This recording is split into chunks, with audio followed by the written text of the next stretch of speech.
This is Hunter Schoenberg, and you're watching the Dirty Right Rear podcast.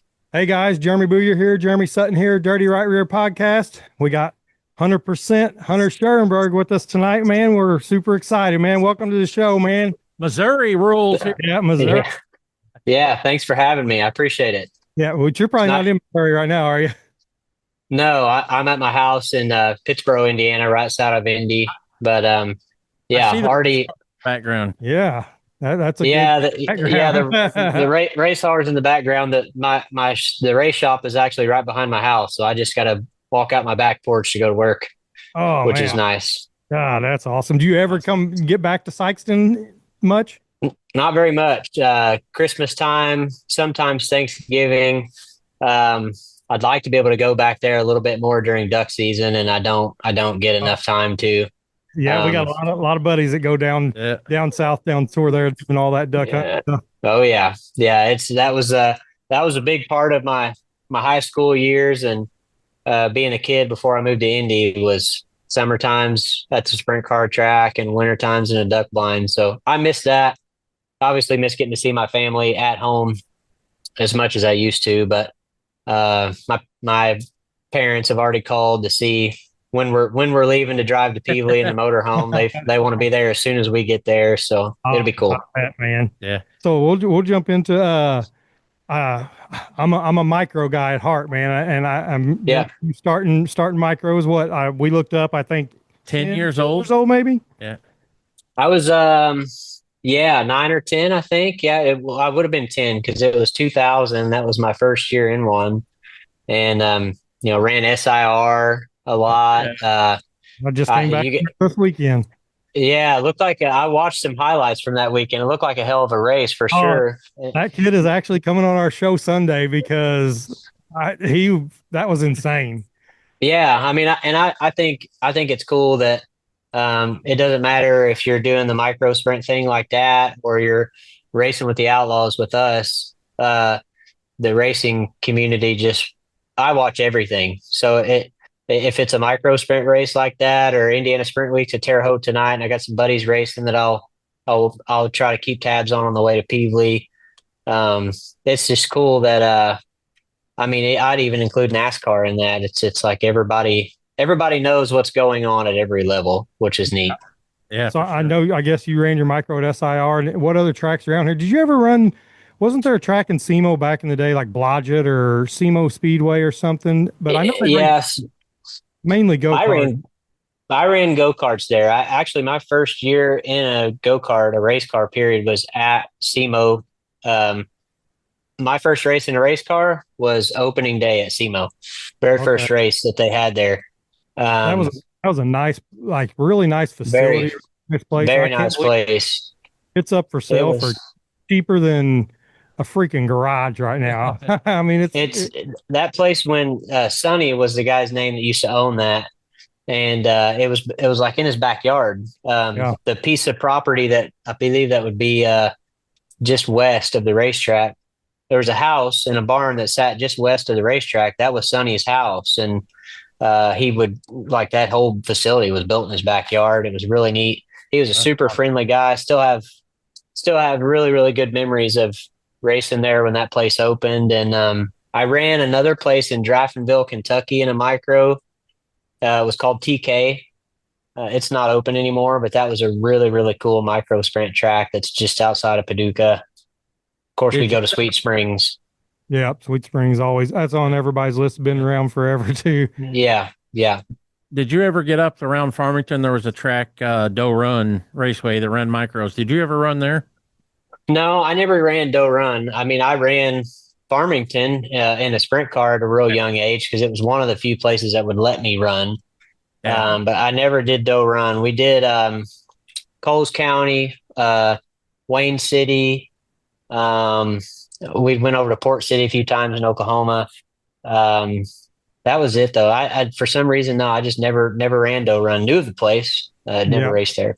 That's a lot of people do say that, but man, yeah. So you ran all the tracks that were, the gold mines, man, because like Coles County right now, he's a big supporter of ours, and he's got some major races, and Port City's where you want to go to race the best, the best guys, right, the micro scene and everything. But Yeah, I was telling him earlier. I said I think he's ran in Farmington because every young dude getting into Farmington, like Kevin Swindell and everybody, Yep. we always Yeah. get to see all you guys run at an early age Yeah. because that's where you could come and actually run. And that man, Yeah. that was some good times to watch. You know, a lot of people kind of Bradley at, and and people like that cut their teeth at our local track, and we were like, man, this is awesome. Now, Yeah. then everybody went on and bigger and better things, but hey, we got to see the beginning at least. I thought it was so cool. It would have been the last year I ran my own sprint car. It was the end of 2017. I went to Farmington a lot, even as a kid, because my dad would help Lee Dunn and Jared Hull. Oh, Those were those Yeah. were like my childhood, like local heroes, right? oh So yeah. I was at Farmington as a young kid, and I watched the Montgomery boys race a Oh yeah. lot. Anyway, fast forward to 2017, I had a buddy helping me, and we're running my car at the Queen's Royal. We had that weekend, we weren't doing anything, so we went to run the Queen's Royal, and I drove around Joey Montgomery to win the race. And I thought, the buddy that was with me helped me was like, who's this guy you're so geeked out about beating? I'm like, dude, you don't understand. I watched that guy wax everybody every week here. It was cool to get to race with him. Even though he's a local guy tied to Farmington, for him and his brother both. But for me, that was big. It would have been at any stage in my sprint car career to like get to race Oh, yeah. against the Montgomery boys at that track was cool. And everyone says, even the people that are in the higher level, when they say talk about Farmington and ever going there or doing anything like that, they're always like, it's kind of like, it's hard to beat those local guys there because that track is so different than Oh, anywhere it's else. tough. I And don't remember. I don't remember how old I was, but we went to watch an all-star race at Farmington. Man, I had to have been still in micros, and to watch Tim Montgomery beat the all-stars on 7 cylinders in a car that was probably older than any car in the field. Just those guys are just so good there. oh man, And then racing 360 sprint cars. Tim Montgomery was in Cooper's car a lot at that time, and dude, they won everything there for a couple of years. So yeah, it's cool to get to race against those bunch of local heroes that I had. Yeah, it's cool to hear this. I'm getting chills just listening to this. So that's awesome. I mean, we follow Yeah. follow racing everywhere, and I've been all over the country, kind of traveling with different guys and stuff. And but then the people that still talk about the Farmington area and mostly Montgomery guys. I mean, Timmy Mhm. was Timmy was a stud, man. I wish he would have got out a little more and a little earlier, and Yeah. maybe his boy will get that chance because he seems to be taking gauge everywhere right now, and Yeah. he's really young. So hopefully his boy kind of jumps up and gets some stuff. But speaking of going everywhere, I got to bring up a story, and I don't know if you're going to remember it because it was a young age and you only did it once. But Yeah. you remember Doc Sloan? Oh yeah. Yeah. I Okay. remember Doc real well. Yeah. He's one of my good buddies, and I actually talked to him today and was telling him about something, and he goes, "Man, you need to ask him about the most devastating thing that ever happened to him as a kid." And I was like, "What?" And he's like, "We go to Eldora, and he's winning a heat Yeah. race, and the Yeah. torque falls out of the car, and he's holding it with his foot and still wins, and then his car dies, or he goes, I don't even know what happened before the scale, and my pit guy touches the car and pushes it, and we get DQ'd, and he goes, it was just like somebody kicked our dog, man." He goes, it was over. Yeah. I didn't. I was probably, I don't know. I'd started non-wing racing at that time, so I'd kind of moved on to going to Indy. I was 16. Yeah, I know exactly how old I was. I know the story. I still remember it well, like what he's talking about. But we went to Eldora to run a USAC race. So I was running the USAC car, and they had, I think it was NRA 360s racing with the USAC guys. So I was running both. I'd never ran a wing sprint car at Eldora, and it was a dream of mine to go there and run a wing sprint car. And I'm leading my heat race, and the thing just starts shaking, and I didn't know. I didn't never raced there. I just thought this is just a part of running a half mile and going this fast. And I had a buddy that went with us a lot to help. We had a yellow like halfway through that heat, and I could see him over the inside catch fence, like giving me signals, like doing this and then throwing his hands up, like looking at me like, what are you doing? Because I was just twitching like crazy all the way through the corner. Well, they didn't know till after the heat race was over that the torque ball was just going everywhere in between my legs. But yeah, we finished the heat. I think we still won the heat. And yeah, we started in the back of the feature or something like that because we got DQ'd. And I think I slapped the wall in 3 and 4 and knocked the rear end out of it. And that was it. I remember that, but I couldn't tell you a thing about what I did at the USAC race that night. But I do remember doing that.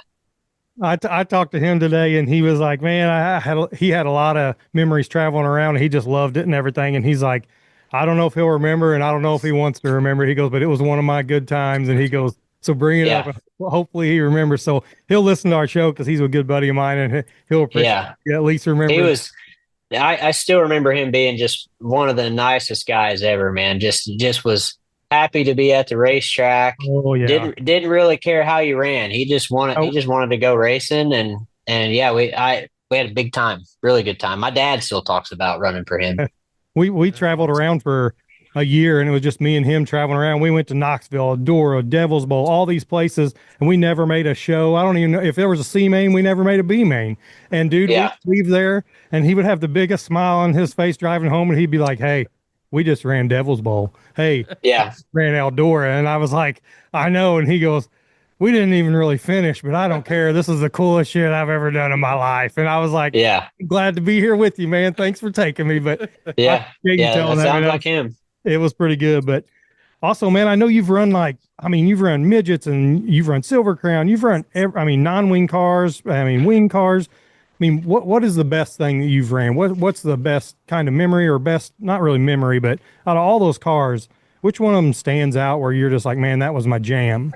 Or is it now? I like the Wing 410 stuff just because of how physically demanding it is to drive one of those cars. But I think the stuff that stands out to me doesn't really have anything to do with whether it was a non-wing car, a Silver Crown car, a Wing 410. I tie those kinds of things more to like the people that I got to run for. Yeah. I drove for a guy named Hank Byram when I ran the USAC stuff after running for my dad, and I drove Hank's car for 4 years, 2 years on the USAC tour, and he was just kind of like Doc, was just super laid back guy, wanted to win real bad, but I still talk to Hank probably once a week now. And I haven't driven his car in 12 years. We just had a lot of fun racing together, and we won a lot of races, which made it better. But I think about stuff like that. I think about last year getting to run the Zimco car for John and Pee Wee Zamitis, and having Tommy Carl as a crew chief, or I ran a lot of different cars last year. And now running for Tony Vermeer for the second time. Him and I are really close, and those are the kinds of things that stick out to me. I like racing, sprint cars specifically. I don't care if it's a wing, a non-wing car, a 360. I love sprint cars. But so for me, that part really doesn't matter. I just think it's cool to have gotten to run for some of the people that I've got to run for sure. Yeah, that's pretty awesome. I'll tell you what. Well, I will have to, the owner, I guess Tony Vermeer, man, when you guys kind of split ways there for a little bit or whatever, I'll tell you what, he had Missouri, or he came through Missouri. He was going to get nails in his tires. We were so mad, man. Yeah. Everyone in Missouri was like, what just happened, man? This is the best dude around, man. How do you not like this guy? And he's got rid of him. He'd have came to Missouri, we would have had Billy clubs. We were ready, man, because this sucks. And I'm glad it all panned out great. And to say we didn't like him, that was just bull. But when you have a big fan, when you're a big fan of somebody, and then you see that and you're like, what the heck, man? And so you have to joke around with him and be like, hey, man, we're going to Missouri this weekend, and we're still a little stuff going on there, so you better watch out. Yeah. But we're just kidding. No, it all worked out good. I think Tony and I both this time around actually developed a lot more appreciation both ways. It wasn't just like maybe he appreciated me a little bit more. I also appreciate now some of the things that before maybe got on my nerves. Tony's a super competitive guy, and wants to win really bad. Would tell you what he thought you did wrong after a night or whatever. And I'm a pretty patient person, and we have different personalities in some ways. But after being removed from the car, I think he kind of admitted that he saw a lot more of the value and what I brought to the table. But at the same time, I started to appreciate, like, man, that guy wanted to win as bad as I did, and I kind of grew to where I missed that. So the second time around, I just told him, like, hey man, you're free to be as competitive as you want to be, and I welcome that now. And so I learned a little bit from it too. It wasn't all the other way around, for sure. But this time around, him and I have got a lot more of an understanding for each other. Um, and I'm thankful for that. I think that'll eventually what makes us successful with the Outlaws, like we were with the All Stars. Yeah, and that's the thing. You guys go right in, throws you into the wolves more or less against the Mm-hmm. best drivers in the country. That. Yeah, I mean it's something that I definitely felt like I was ready for. I've raced a long time, and the start of the season hasn't went exactly the way that I want to, but um, I still have to keep it in perspective that it's the team's first year doing it. It's my first year doing it. Lots of new racetracks for everybody. Um, so maybe my expectations were a little bit high, but I think that's part of you. You get out on the road with this bunch and this series, and I look at guys like Bill Baylog. Really had to pay his dues for a year. Logan Schuhart, another guy that he's having a lot of success now. But man, I remember 6-8 years ago, those guys were made fun of. So you have to, yeah, yeah. And we had Logan on right before you, and that's one of the things we talked about with him. How far he's came and to where they are. From where they started to where they are now. So, I mean, you hit the nail. I think that's just it's part of it. You can't, I have had to learn this year to not lose sight of, hey, you're still a good enough race car driver to be in this position. And you haven't forgot how to drive, or the team has got good stuff. Like, everything is there. We just got to put in our time and build a notebook and just make the success happen. And then I know, I don't know. I guess we should have probably asked you before we come on air, but you got thrown with a pretty big curveball yesterday when your crew chief decided to, go a different direction.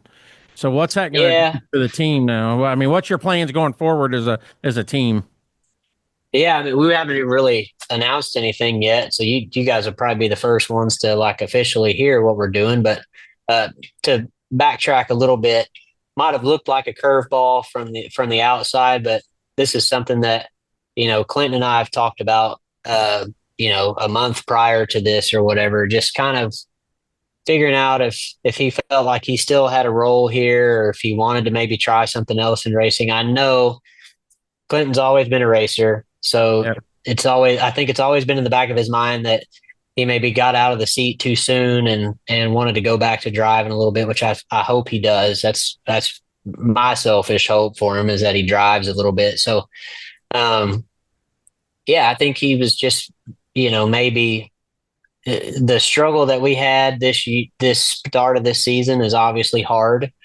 And it maybe kind of helped him realize, like, man, maybe I want to go try something else and see what happens. That's the big thing with Clinton, is he can do so many different things. He's very good on the mic when he works with Flo, and he can watch a race car and set a race car up. He can drive. I mean, he's had a lot of success at the shootout last year. So I really think he's going to have a lot of opportunities to choose from. And I think that's kind of why he wanted to take a step back and see what happens. And going forward, we didn't know what we were going to do. But Clinton was ready to go, and I supported that and told him, if you're ready, you got to go. And so we started scrambling around. I was making phone calls, and I got a phone call from a guy I was not expecting at all, a guy I've known for a long time. I've ran his race cars. Mark Smith called me, and he was like, "Hey, I heard you need a crew chief." And I said, "Yeah, I do pretty bad." And he's like, "Well, I don't know. I don't know if I can do anything past 3 weeks from now, but you can sign me up for the next 3 weeks. I'll go to Pevely and Knoxville with you and all that stuff." So I couldn't have been more excited about that. I mean, Mark's a damn good race car driver. Yeah, he can races. He can still win races. Yeah. He's built chassis. He's built shocks. He's repaired my torn up stuff when I crash it, when I had his chassis, and so he's been here. He was actually in Indy for Indiana Sprint Week when he called me, helping my old USAC car owner, Hank Byron. So I said, "Yeah, come over." So he's been here all day today, just measuring the race car, dyno and shocks, kind of getting familiar with where we have everything, and we're gonna go work together for the next 2 weeks and see if we can be fast. Awesome. That's pretty awesome. Yeah, I wasn't expecting that. That's a cool name. Yeah, I mean it's cool. It's to have, I ran his cars the last few years that I owned my own stuff, and it also makes me feel like I need to, sit up in the chair too, because Mark, I've watched Mark race before, so if he tells you need to stand on the gas, he's not telling you to do anything that he hasn't done himself. Yeah. Mark's always been a gasser and somebody that's not afraid to get after it. So I think it'll be fun, really fun.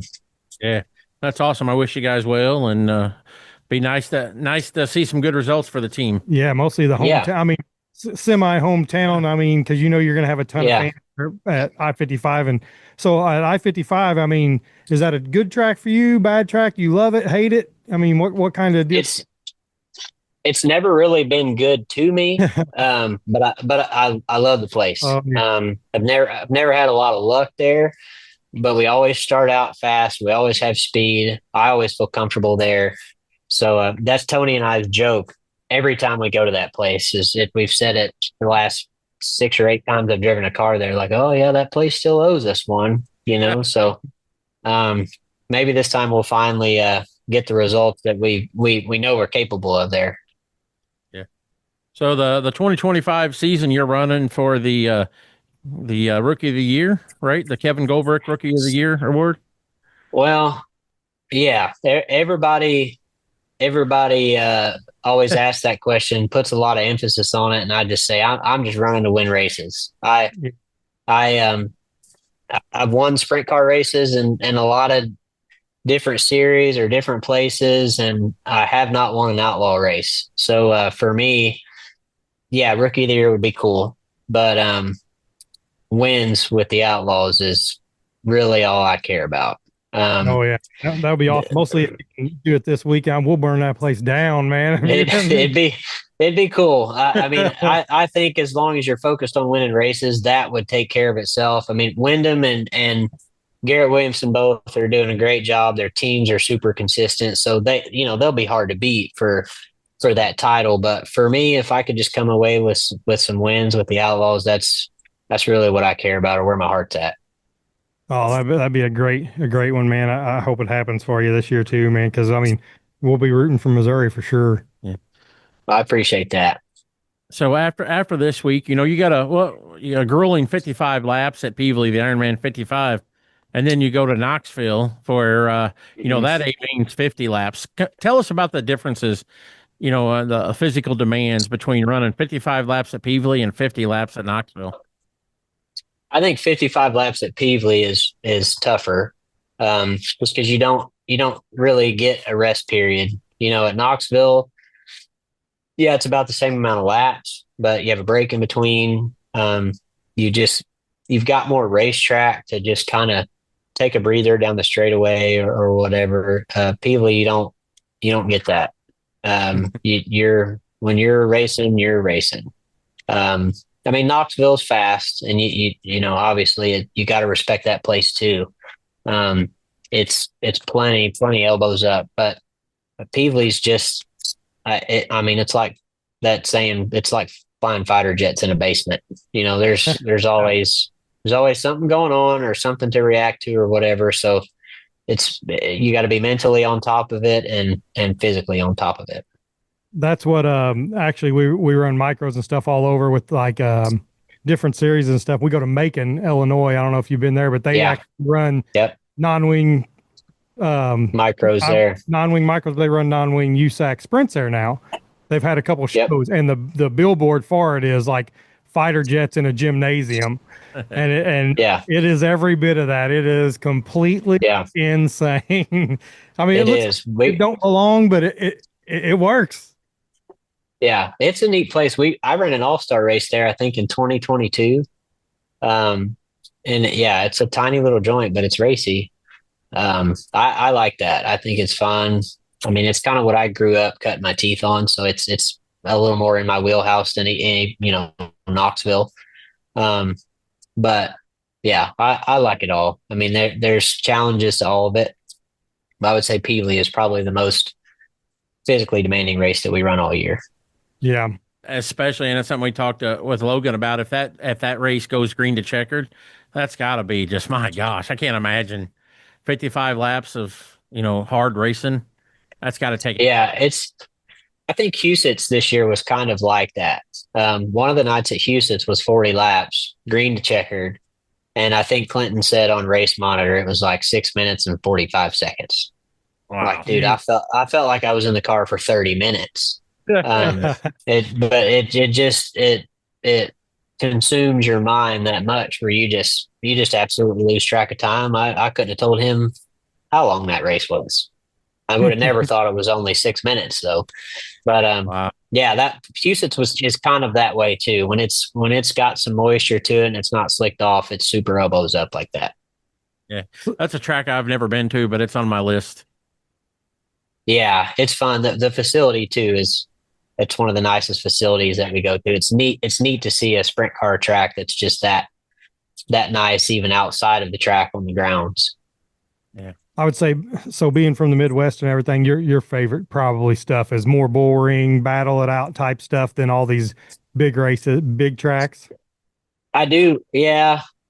Driving wise, I like the bull rings. But like going to Knoxville for the Nationals that's like Christmas to me. I mean, the feeling you get, like you guys said, you're sprint car fans too. And I think maybe some fans forget that even though I'm a driver, I'm just as much a fan of all of it as anybody else is. And like a couple years ago, going there with Kevin Swindell and making my first Knoxville Nationals, and you know, getting to sit in on that drivers meeting for knowing you're in the A main and all the stuff leading up to the race that day and everything was something I'll never forget. Just, you know, getting in the first one, and my dad, you know, he wasn't even planning on coming to Knoxville. As soon as I made the show, he found some tickets to sit anywhere in the stands, just to, like, I just want to watch my kid, you know, do the four wide at the Nationals. You know, that's all he said. But man, I completely forgot about you driving that car, man. Now I remember it like yesterday. But I mean, to make your first Nationals and then to have Kevin Swindell there with you, I mean, that's got to be pretty awesome. Yeah, I mean, that's kind of like what I was saying earlier about getting to run for some of the people I've got to run for. I mean, you know, not only is Kevin's a super accomplished racer and now a crew chief and business owner now as well, but everybody forgets too that, I mean, I ran go-karts with Kevin when I was 7 years old. So that was kind of cool to, you know, go there with a guy that's kind of my age, that I've raced with for a long time, and I'm the driver, he's the owner and the crew chief, and you go put it in a race like that. Yeah, so just another one of them things. I won't ever forget that. Yeah, an awesome car too, man. I mean, his stuff always looks like it's just on point, top notch. And it's always Kevin's just got this meticulous mind, man, he's constantly combing over every detail in his head and considering every part of that race car. And it's nice to drive for that reason, just because he's very thorough with how it's put together and how it's going to run. Yeah. I mean, I have not driven many cars at Knoxville that felt as good as that one did, for sure. So going into this year, I know your ultimate goal, you want to win the Knoxville Nationals. Now you're going there with 100 to 110 race car drivers. That's our goal, is to win the Knoxville Nationals. But outside of that, do you have a goal in mind? I mean, I think my ultimate goal going into this year was just to win a few of these races anywhere. I mean, yeah, obviously the Knoxville Nationals is like the pinnacle of our sport, right? Nobody would turn down wanting to win that race. But yeah, for me, it was just being able to say that I won some outlaw shows. If it's at Knoxville, if it's at Pevely or Weedsport last weekend, I wouldn't have cared, right? Just putting my name on that list of drivers would be awesome. So that's my goal. I mean, you got to show up every weekend prepared to try to win the race. And if you're not going there to do that, then you might as well stay home. But we prepare to get that first win everywhere that we go. If it's Pevely, if it's Knoxville, cool. I'll be thrilled to do it anywhere. Right. That's awesome, man. Yeah, that'd be awesome to see you park one. Yeah, for sure. I'm looking forward to it this year. Well, man, we've taken up a little bit of your time here, man, and we'll kind of let you get going. And I know you're gonna have a huge couple weeks coming up. And I mean, we wish you the best. I know a lot of people were on our podcast or listen to our podcast around here. They were pumped that we were having you on, just because local hometown guy and stuff like that. And I was like, well, we're gonna make the best of it, man, and we're not gonna get too out of control where he just thinks we're super fans. But so we're going to do our best. But I mean, we wish you the best of luck. I appreciate it. I assume you guys are going to be there this weekend. Oh yeah. If everybody watching and everything, you can catch Hunter I-55 Federated Auto Parts Raceway Park for World Outlaws NOS Energy Drink Sprint Car Series and the Toyota Extreme Outlaw Midget Series, August 1st and 2nd, which is tomorrow and Saturday. Pits open 2 p.m., grandstands 5, hot laps at 6:30, and root on Hunter. And if he's winning, come down there and tell him about it. You heard us on the Dirty Right Rear podcast, man. We really appreciate you coming on, man. Yeah, no problem. Like I said, I appreciate it, and it's always nice to talk to some people from home about racing.